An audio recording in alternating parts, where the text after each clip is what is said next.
Hello and welcome back again. So আজকে আর একটা video নিয়ে চলে আসলাম। তো আজকে মাঝরাতে ক্ষুধা লাগছে, সো কি আর করা যাবে, টুকটুক নিয়ে আমি যাচ্ছি রিভার সাইডের আশেপাশে যদি কোনো খাবার দোকান খোলা থাকে সেখানে দেখার জন্য। তো একটা পারলাম, এইটা হচ্ছে কম্বোডিয়ান, এরা নুডলস সেল করছে। তো আমি একটা ভেজিটেবল নুডলস ডিমের সাথে ডিম দিয়ে তো অর্ডার করলাম। দেখুন এই লেডি হচ্ছে এখানকার মালিক, তো নিজেই রান্না করছে। কিভাবে নুডলস প্রথম ভেজিটেবলগুলো সিদ্ধ করে নিল, তারপরে নুডলস দিয়ে নেড়ে চেড়ে করছে। কম্বোডিয়ান রাত্রে আসলে বাঙালি হোটেল কিংবা রেস্টুরেন্ট এগুলো খোলা থাকে না, তো নুডলস আমরা বাঙালিরাও খাইতে পারি, সবাই খাইতে পারে, তো সেই জন্য আমি নুডলস অর্ডার করছি। তো কম্বোডিয়ানরা বেশিরভাগই নুডলস খায়।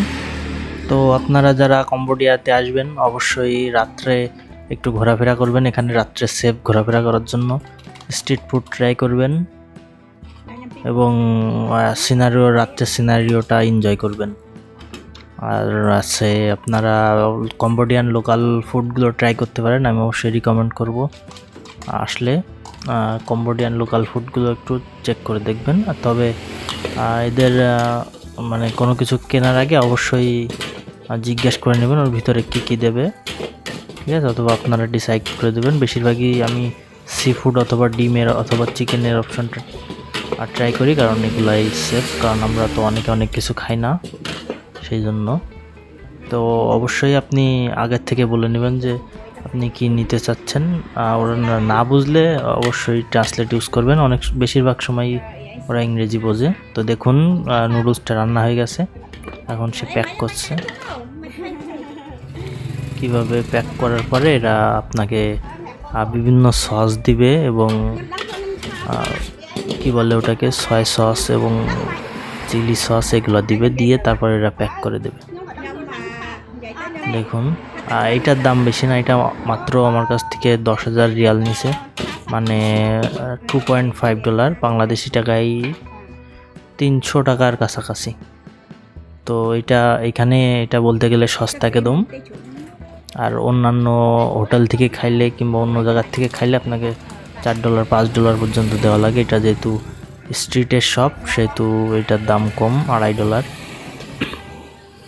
তো দেখুন সে এবার সস প্যাক করছে, এটা হচ্ছে সয় সস, আর সাথে এরা স্টিক দিয়ে খায়।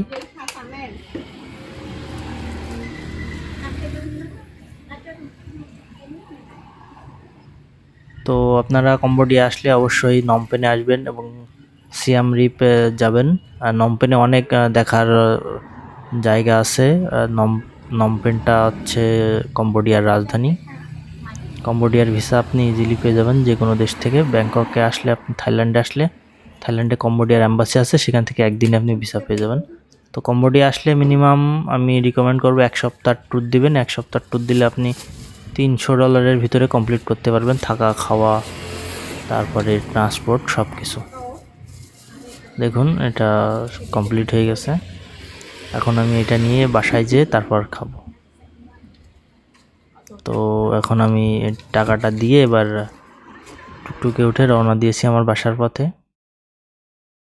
তো আপনারা যারা সাউথ ইস্ট এশিয়ায় ঘোরাফেরা করেন অবশ্যই আমার চ্যানেলটা সাবস্ক্রাইব করবেন। আমি সাউথ ইস্ট এশিয়া নিয়ে অনেক ভিডিও বানাবো, স্পেশালি ইন কম্বোডিয়া, যেহেতু আমি কম্বোডিয়ায় আছি 2 বছর ধরে।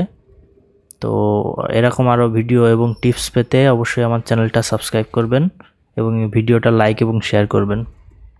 আপনারা যারা ওয়ার্ক পারমিটের মাধ্যমে আসতে চাচ্ছেন তারা অবশ্যই আমার ভিডিওর নিচে কমেন্ট করবেন অথবা আমাকে সোশ্যাল মিডিয়াতে মেসেজ দিবেন, আমি আপনাদের হেল্প করব খুবই অল্প খরচে। এখানে দালালের অনেক ঝামেলা আছে, তো আপনারা যদি দালাল থেকে বাঁচতে চান অবশ্যই আমার কাছ থেকে সঠিক ইনফরমেশন নিয়ে আপনারা আসতে পারেন। এখানে কাজ এবং বিজনেসের অনেক অপরচুনিটি আছে।